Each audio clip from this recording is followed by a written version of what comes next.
बिहार विधानसभा चुनाव के पहले चरण का मतदान और दूसरे चरण का प्रचार जोरों पे है। बिहार के अंदर जो विकास हुआ है, आज जो बढ़ता हुआ बिहार है, इस बिहार को स्वरूप देने का काम किसी ने किया तो भारत के प्रधानमंत्री नरेंद्र मोदी जी ने। एनडीए की सरकार फिर बिहार के अंदर बनना है और बिहार में जंगल राज को वापस लाना तो छोड़ दो, कदम भी नहीं रखने देना है।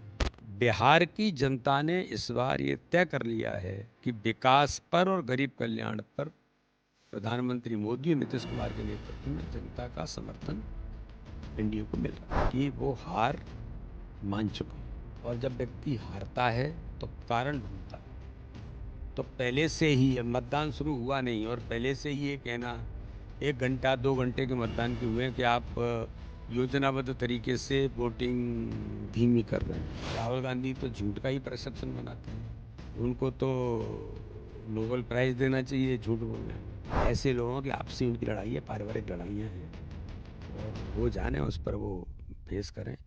बिहार विधानसभा चुनाव के पहले चरण का मतदान और दूसरे चरण का प्रचार जोरों पे है। हमारे साथ वीडी शर्मा जी हैं, भारतीय जनता पार्टी के सांसद, वरिष्ठ नेता और पूर्व मध्य प्रदेश के अध्यक्ष। आप बिहार में भी रहे हैं, प्रचार भी आपने खूब किया और कई ऐसी जिम्मेदारियां निभाई पर्दे के पीछे रहकर कि जो पार्टी के लिए काफ़ी फायदेमंद अभी दिखाई दे रही है। पहले चरण का मतदान है और ये दिखाई दे रहा है कि महिलाओं में काफ़ी उत्साह है।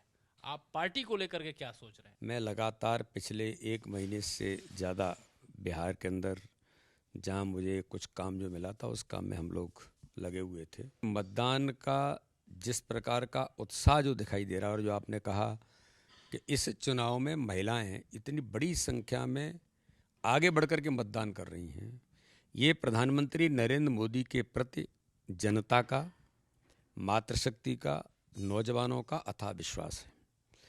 मैंने भी नीचे जो देखा है कि पॉजिटिविटी बिहार के अंदर जो विकास हुआ है, आज जो बढ़ता हुआ बिहार है, इस बिहार को स्वरूप देने का काम किसी ने किया तो भारत के प्रधानमंत्री नरेंद्र मोदी जी ने। नीतीश कुमार जी ने बिहार के अंदर इन सारी चीज़ों को जो नीचे उतारा, उसका परिणाम है कि एनडीए की सरकार को व्यापक जन समर्थन, आम आदमी का, हर समाज वर्ग का, हर जाति वर्ग का आज समर्थन एनडीए को मिल रहा है। इसलिए ये चुनाव ऐतिहासिक सीटों के साथ, ऐतिहासिक बहुमत के साथ। कितना ऐतिहासिक? कोई मैं ऐसा मानता हूं कि शायद जब परिणाम 14 तारीख को आएंगे तब अनएक्सपेक्टेड परिणाम होंगे। कोई अंक गणित के हिसाब से कोई नंबर तो देना चाहेंगे? एक नंबर सभी के जो दिमाग में चलता है, नंबर की मानता हूं कि जो आकलन करने वाले लोग होते हैं, सेपोलॉजिस्ट होते हैं, वो सारी बातें अपनी करते रहते हैं। कोई 150 कहता है, कोई 160 कहता है, लेकिन मैं ये कहता हूँ जो मैं ज़मीन पर देखा मैंने, विकास के प्रति, प्रधानमंत्री मोदी के प्रति, गरीब कल्याण की योजनाओं के प्रति, नीतीश कुमार जी ने जो हमारी बहनों के लिए, युवाओं के लिए सारा जो नीचे दिया है, उसका इतना सकारात्मक परिणाम है कि हर आदमी ये कहता है कि एनडीए की सरकार फिर बिहार के अंदर बनना है और बिहार में जंगल राज को वापस लाना तो छोड़ दो, कदम भी नहीं रखने देना है। के जो उप मुख्यमंत्री हैं बिहार के, उनके काफिले पे हमला हो गया है। तो ये क्या करेंगे? यही तो करेंगे। गुंडिज्म के अलावा इनके पास और कोई चारा है नहीं, लेकिन बिहार की जनता ने इनको नकार दिया है। लेकिन वो मोकामा की तरफ उनका भी इशारा चल रहा है, वहाँ तो मर्डर ही हो गया एक आदमी। मोकामा के अंदर भी जो घटनाएं, जिस प्रकार की चीज़ें हैं, वहाँ पर भी गुंडिज्म करने का काम किसने किया है? कौन लोग थे? तो ये जो लालू यादव का जो जंगल राज और इस प्रकार के अपराधीकरण की राजनीति करने का इन्होंने जो प्रयास किया है, ये न जनता ने सिरे से खारिज कर दिया, नकार दिया और इन्हें कदम नहीं रखने दे रही जनता। उसका परिणाम है कि ये फिर अपराधीकरण की ओर, गुंडिज्म की ओर बढ़ने का प्रयास कर रहे हैं। लेकिन जनता ने तय कर लिया है, मोकामा वाली विकास और सुशासन और गरीब कल्याण पर जनता एनडीए की सरकार वहाँ प्रचंड बहुमत के साथ बनाई। वाजिब बात है, लेकिन मोकामा की जो घटना हुई बड़ी ही दुर्भाग्यपूर्ण घटना थी कि एक ऐसा मर्डर हो रहा है, पॉलिटिकल इस तरह से मर्डर होना, वो कहीं ना कहीं एनडीए के लिए वो एक गलत संदेश नहीं दिया, क्योंकि आपकी लड़ाई ही जंगल राज के खिलाफ आप कह के लड़ रहे हैं। बिल्कुल जंगल राज के खिलाफ ही लड़ाई है, इसलिए कोई भी घटना के पीछे क्या है, घटना की पुलिस सारी तथ्यों पर जाकर के काम कर ही रही है। अगर किन्हीं का नाम आया तो उन्हें पुलिस ने कार्रवाई भी की है, लेकिन उस घटना के पीछे के तथ्य क्या हैं, उन सारी गहराइयों में मुझे लगता है कि जिनको जाना है वो प्रशासन पुलिस जा ही रही है। लेकिन बिहार की जनता ने इस बार ये तय कर लिया है कि विकास पर और गरीब कल्याण पर प्रधानमंत्री मोदी और नीतीश कुमार के नेतृत्व में जनता का समर्थन एनडीए को मिल रहा है। आरजेडी की तरफ से ये आरोप लगाया गया कि बहुत स्लो किया जा रहा है मतदान। चुनाव आयोग पे उन्होंने सीधे सीधे कहा और चुनाव आयोग ने तुरंत उस पर अपनी सफाई भी देनी शुरू कर दी। तो क्या ये वाकई में इस तरह की हिला हवाली हो रही है? किसी भी राजनीतिक दल के द्वारा या उसके नेता के द्वारा इस प्रकार की बातें करना, इससे आप अंदाज़ा लगा सकते हैं कि वो हार मान चुके हैं। और जब व्यक्ति हारता है तो कारण ढूंढता है। तो पहले से ही मतदान शुरू हुआ नहीं और पहले से ही ये कहना 1 घंटा 2 घंटे के मतदान के हुए हैं कि आप योजनाबद्ध तरीके से वोटिंग धीमी कर रहे हैं। कांग्रेस ने भी निष्पक्षता को लेकर के सवाल उठाए, उनके नेता ने भी कहा कि अगर निष्पक्ष चुनाव हो तो एनडीए हार जाएगी। यही कहना है कि उनके नेता तो यही बोलते हैं। राहुल गांधी तो झूठ का ही परसेप्शन बनाते हैं, उनको तो नोबेल प्राइज़ देना चाहिए झूठ बोलने में, और एक झूठ नहीं बोलते, पता नहीं कितने झूठ बोलते हैं।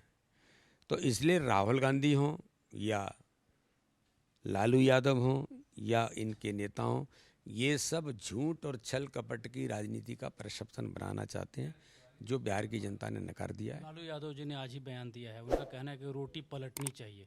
20 साल हो गया एक ही तरफ जल रही है और रोटी जल जाएगी। ये लालू जी आपका राज नहीं है, ये एनडीए की सरकार है। प्रधानमंत्री मोदी जी प्रधानमंत्री हैं, जिनका पूरा फोकस बिहार के विकास और हर गरीब के जीवन में खुशी लाने का है, और इस काम को ज़मीन पर उतारने का काम बिहार के मुख्यमंत्री आदरणीय नीतीश कुमार जी कर रहे हैं। और इसके आधार पर आम जनता जनार्दन जिस प्रकार से खुश है, तो इसलिए जनता उन्हें इसलिए वापस लाती है क्योंकि वो अकाउंटेबिलिटी के साथ काम करते हैं। बार बार नीतीश कुमार का भी नाम ले रहे हैं, लेकिन जो आपका विपक्ष है वहाँ पे ये आरोप लगा रहा है नीतीश जी के बारे में तो कोई गलत बात नहीं कर रहा है, लेकिन यह भी कह रहा है कि अगले आने वाले टर्म में नीतीश कुमार नहीं है। अभी एक पड़ाव चुनाव का बाकी है, क्या कहना चाहेंगे? माननीय गृह मंत्री ने स्पष्ट कहा है कि नीतीश जी मुख्यमंत्री हैं और हम नीतीश कुमार जी के नेतृत्व में ही चुनाव लड़ रहे हैं। वो साफ कहा है। पूछ रहे लोग पूछ रहे आगे क्या? नहीं, ये कहा है ना, ये इसके बारे में कहा है कि उनके नेतृत्व में चुनाव लड़ रहे हैं हम। तो इसलिए ये तो केवल विपक्ष केवल इस प्रकार की चीज़ें चलाने का प्रयास करना जिससे भ्रम कैसे फैलाया जा सकता है, तो जनता भ्रम में नहीं है। जनता विकास और मोदी जी के साथ और नीतीश कुमार जी के साथ जो एक विकसित बिहार बनाया है उसके साथ खड़ी है। जंगल राज को कदम भी नहीं रखने देगी। टिकट वाली चीज़ों में चूँकि अब तो मतदान हो रहे हैं, लेकिन क्या बीजेपी ने कोई ऐसा नहीं है कि थोड़ी सी गलती उसके लिए भारी पड़ रही है, विरोधी खड़े हैं, जैसे कि मैथिली ठाकुर, क्या सही डिसीजन था उनको अलीनगर से लड़ाना? चुनाव जब लड़ते हैं तो राजनीतिक परिस्थितियाँ होती हैं, रीजनल परिस्थितियाँ होती हैं। मैं तो इस सिस्टम से जुड़ा रहा हूँ, तो ऐसा नहीं होता है। अच्छा कार्यकर्ता, चुनाव जीतने वाले व्यक्ति और पॉलिटिकल सिचुएशन को देख करके नेतृत्व निर्णय करता है। इसलिए जो नेतृत्व ने निर्णय किया वो निर्णय हमारा एक एक कार्यकर्ता स्वीकार करता है, और संगठन काम के लिए भाजपा कैडर बेस ऑर्गेनाइजेशन है। तो इसलिए एक बार निर्णय जब हो जाता है तो एक एक कार्यकर्ता काम में लेता। अक्षय कार्यकर्ता चुनाव लड़ रहे हैं, और मैं ऐसा मानता हूं कि भारतीय जनता पार्टी ने जिन कार्यकर्ताओं को टिकट दिया है हमारे नेतृत्व ने, वो आज ऐतिहासिक विजय की ओर अग्रसर है। आप बेगूसराय की धरती पे भी रहे थे, उसको मार्क्सवाद के जो एक कहा जाए गढ़ के रूप में भी देखा जाता है। थॉट वाइज लोग वहाँ काफ़ी वाइब्रेंट होते हैं इस विचारधारा को लेकर के। आपका क्या अनुभव रहा? क्या इस बार वहाँ मार्क्सवाद की जगह कोई जो आप लेकर के भारतीय जनता पार्टी जो सांस्कृतिक राष्ट्रवाद लेकर चलती है, क्या उस पर भारी होता दिखाई दे रहा है? वो दिनकर की धरती है। अब चूंकि मार्क्सवादियों ने वहाँ जिस प्रकार का तांडव जो किया है किसी समय में, कन्हैया कुमार को वहाँ की जनता ने नकार दिया, उखाड़ के फेंक दिया। तो ना वहाँ मार्क्सवाद है, ना वहाँ लेनिनवाद है। अब तो वहाँ एक ही बात है, वो है विकासवाद या राष्ट्रवाद। 121 सीटों पे मतदान जो है चल रहा है। 121 में भारतीय जनता पार्टी और जो जेडीयू है, कितनी सीटें देख रहे हैं कि आपके भारतीय जनता पार्टी और जेडीयू और जो एनडीए का अलायंस है, इस बार ऐतिहासिक बहुमत से सरकार बनाएगा। और मैंने कहा आपको पहले ही कि अनएक्सपेक्टेड परिणाम आएंगे, हम रिकॉर्ड बनाएंगे। एक और ध्यान में आ गया सवाल, तेज प्रताप यादव भी महुआ से चुनाव लड़ रहे हैं, उनके भाई भी उनके खिलाफ प्रचार किए, कई सारे वीडियोस भी वायरल हो रहे हैं जहां पे दोनों एक सिनेमाई तरह दिखाई दे रहे हैं और बिछड़ जा रहे हैं। उनको लेकर के भारतीय जनता पार्टी क्या कुछ सिंपैथी रखती है तेज प्रताप? देखिए, भारतीय जनता पार्टी अपना काम करती है और उनके बारे में समाज और वहाँ के लोग ये सब जानते हैं कि एक छोटा भाई एक बड़ा भाई है। तो इसलिए भारतीय जनता पार्टी विकास और गरीब कल्याण पर जो काम कर रही है और अच्छे कार्यकर्ताओं को भारतीय जनता पार्टी ने मैदान में उतारा है, तो इसलिए हम अधिकांश सीटों पर विजय का इतिहास बनाएंगे। ऐसे लोगों की आपसी उनकी लड़ाई है, पारिवारिक लड़ाइयाँ हैं और वो जाने उस पर वो फेस करें। लेकिन भारतीय जनता पार्टी माननीय प्रधानमंत्री मोदी जी के नेतृत्व में अमित शाह जी की कुशल रणनीति पर हमने चुनाव लड़ा है और मैं ऐसा मानता हूँ कि ये चुनाव माननीय अमित शाह जी की रणनीति के आधार पर हम ऐतिहासिक बहुमत से जीतेंगे। थैंक यू सर, बातचीत करने के लिए ये थे वीडी शर्मा, जिनका ये कहना है कि भारतीय जनता पार्टी आने वाले समय में, जो कि अब 14 तारीख गिनती का दिन होगा, प्रचंड बहुमत हासिल करने जा रही है। उन्होंने कहा है कि बिहार में जो विकास के वादे हैं अब वो अलग चरण में प्रवेश करेंगे। कैमरा पर्सन वसीम खान के साथ मैं अमृत तिवारी, विस्तार न्यूज़, दिल्ली।